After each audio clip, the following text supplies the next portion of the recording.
Hi every pony, Wings T Spears here, and I'm back with the first fic for this month. Now, as I stated in my earlier video, I am going to be upgrading the schedule from 4 a month to 8 a month, so if any of you want to pledge on my Patreon to get your own commissioned reading, I will leave that in the description as well. I'm really looking forward to trying this out to see how consistent I can make it, because if I can make this a consistent thing, it will be really, really good for the channel, and I think it will be good for everybody as well, because then you'll have some more content to enjoy.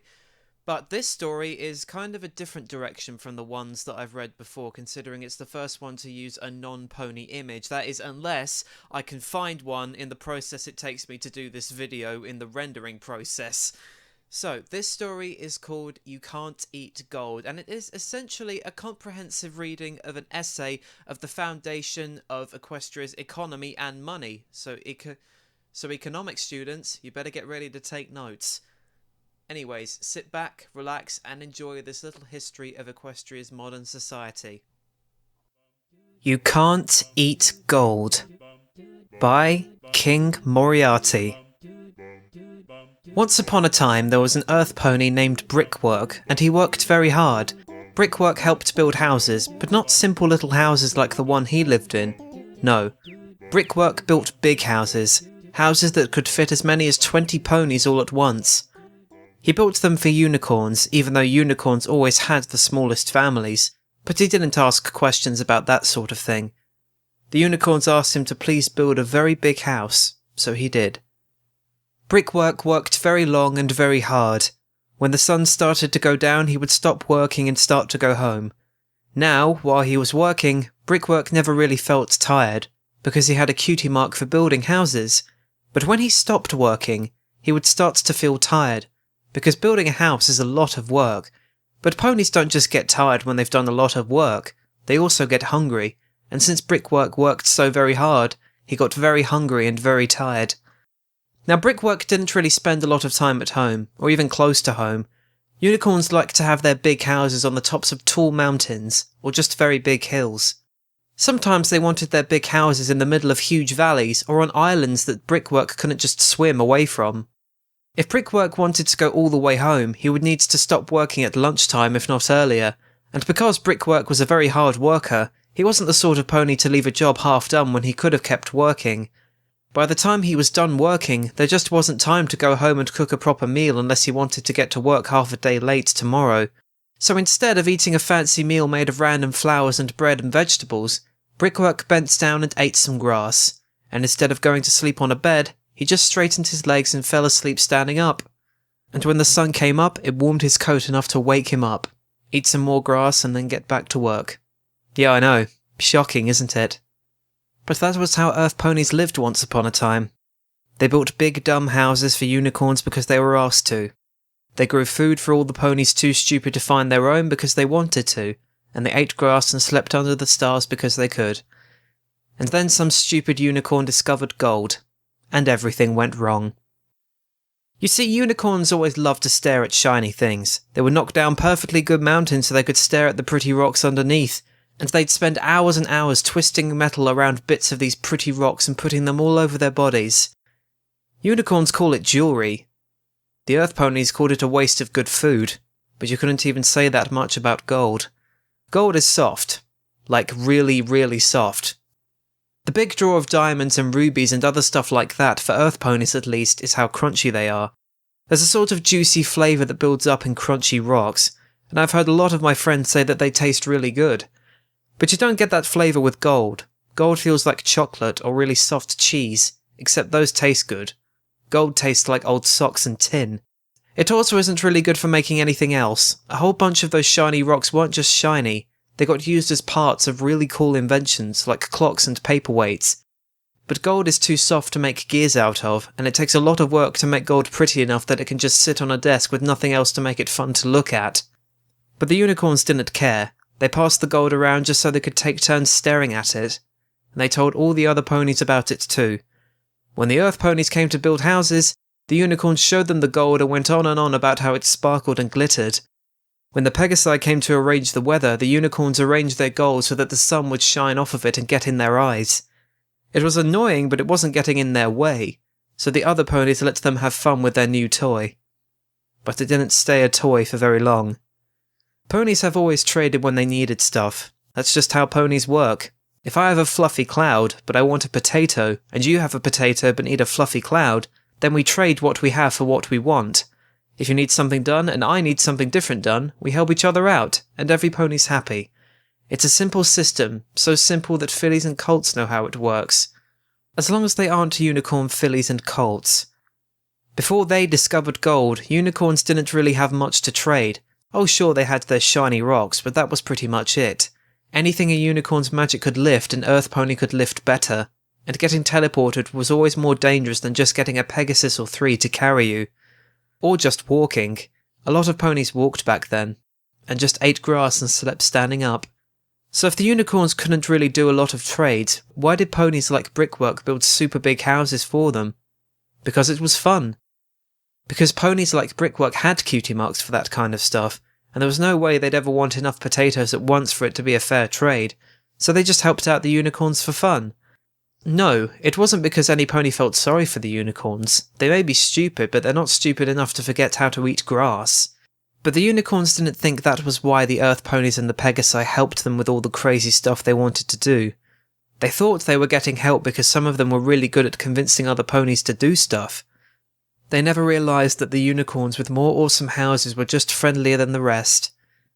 They thought it was all some big awesome trick to get around having to trade stuff they didn't have, but now they had something they thought was worth trading. Unicorns started to offer gold in return for what the other true tribes were already doing. They'd wave around big bricks of it, or sometimes little nuggets if they were especially stupid, and say that they'd give the workers some gold if they did stuff. After the first few earth ponies tasted the stuff, word got around and they didn't want to take it. And since Pegasi would only want rocks to trade with earth ponies, they didn't have any reason to want gold either. A lot of ponies from back then wished the story of gold ended there. Hey, I know a few ponies from right now that wish it ended there. But we all know it didn't. Even if not every pony can tell you what happened next. I mean, I can, otherwise I wouldn't have brought it up. But they don't all know this stuff. Even though no pony except unicorns wanted anything to do with gold, the unicorns still kept losing their minds over it. They traded it between each other, pretending that it meant anything more than, "Could you please ask those earth ponies to build a house for me after they're done on your house?" Then they realised that, magic or not, gold bars are really heavy, and you have to have custom-made saddlebags to carry them in. So some unicorn decided to make tiny little bits of gold that were easy to move around, and that's how the bit was born. With the invention of the bit, unicorns became even more gold crazy than they had been before. Gold bars vanished almost overnight, and more than a few worker ponies accidentally thought that the new form of gold were tasty crackers. Now, I don't have any evidence that the unicorns meant to trick every pony into taking huge bags of bits only to find out they weren't food, but whether they meant it or not, it is what happened.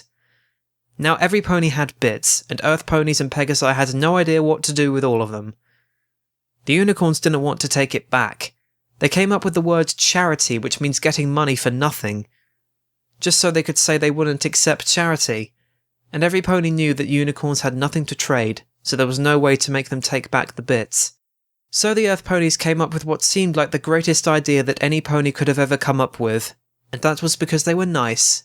And because they were nice, they shared the idea with the pegasi. Their idea was that, if they couldn't get the unicorns to take back their stupid bits, the only thing left was to take all the bits away from the unicorns. They stopped working for free, they demanded bits for their work, and not just 1 or 2 bits, but as many bits as the biggest number they could think of the top of their heads. It turned into a bit of a game among pegasi to see how many bits they could get away with charging for weather. The earth ponies, though, figured out that the unicorns were happier when they only had to pay with a small pile of bits instead of their entire treasury.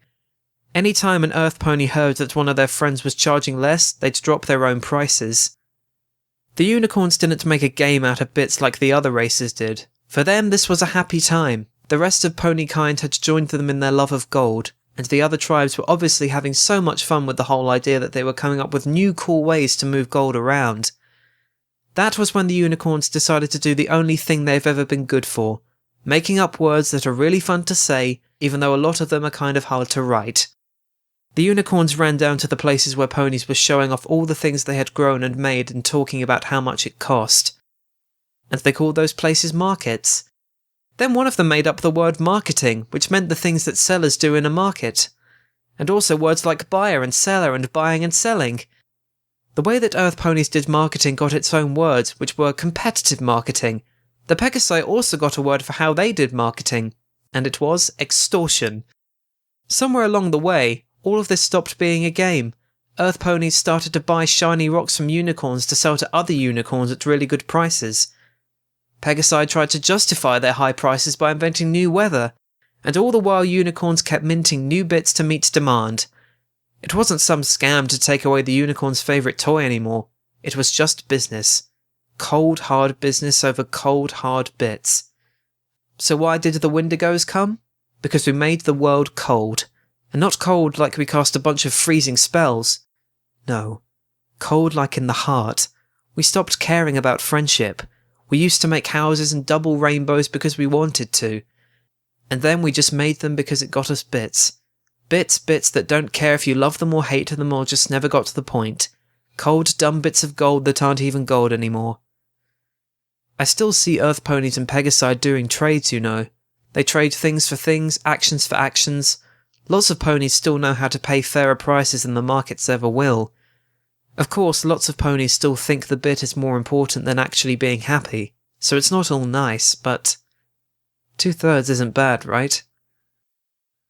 The Court of the Sun was silent. They had been respectfully silent as the little filly read every word of her short essay.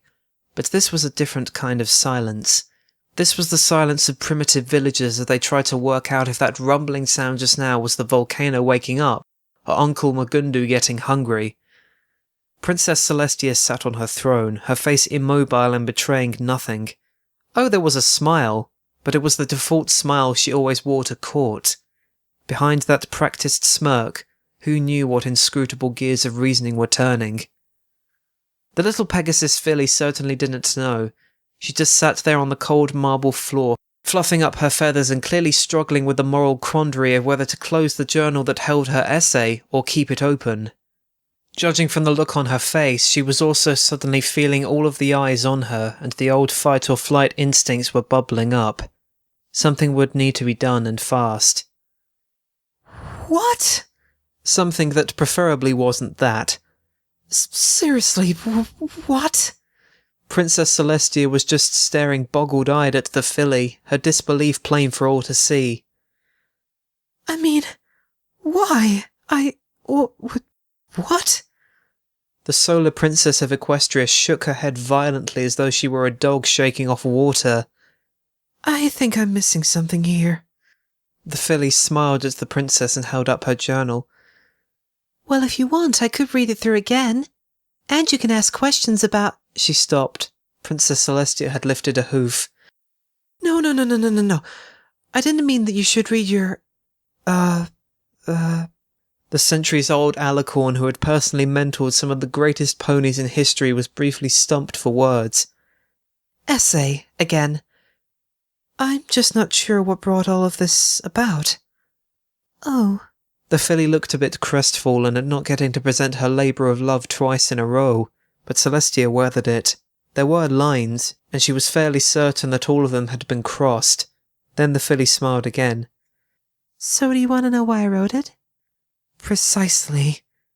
Celestia hated having to say that word with such dread. Well, Princess Platinum's birthday's coming up, right? Right. And to celebrate, our teacher suggested that we write an essay about one of the biggest unicorn achievements. The filly's smile widened as though the answer was now obvious. I decided to write about the invention of money. Really? Celestia had to fight not to hang her head. Of all of the adventures of ponies like Starswirl the Bearded, Clover the Clever, Princess Platinum herself, you chose the discovery of gold and Equestria's transition to a market economy? Well, yeah, the filly answered. It's basically the biggest change that unicorns ever brought about. Plus, every pony always does the big adventures. I wanted to do something original. And why are you presenting this to me instead of your teacher? Celestia raised one eyebrow, a subtle gesture of questioning that was completely lost on a younger mind. The filly just stared up at Celestia. I thought you'd like it. Her face shifted just a little, going from a curious filly who doesn't understand her situation to a confused filly who's about to cry. Do you not like it? What Celestia wanted to say was that the essay was only accurate in the sense that it had fired an arrow in roughly the same direction as the target. What she wanted to say was that she hadn't heard something so clearly charged with unfair tribalist undertones in 2 centuries. What she wanted to say was that the reason that fillies and colts wrote essays like this about great heroes of folklore was because they weren't really expected to do research on those. But the theories behind complex economics were the sort of thing that needed a bibliography. Instead, she simply said, I'm not your teacher, Silverglow. You should be asking your teacher what she thinks of it. I know I will. Well, every pony, I hope you all enjoyed that very skewed foundation of Equestria's modern economy. The next Clopfic I do will be a Patreon requested Clopfic, and it's going to be a long one, so I hope you will look forward to that. I'll try and get it out in a timely fashion to keep the schedule going. But as always, thank you so much for all your support. My Patreon's in the description if any of you want a commissioned reading or any of the other reward tiers. And I'll see you next week, every pony. Ciao.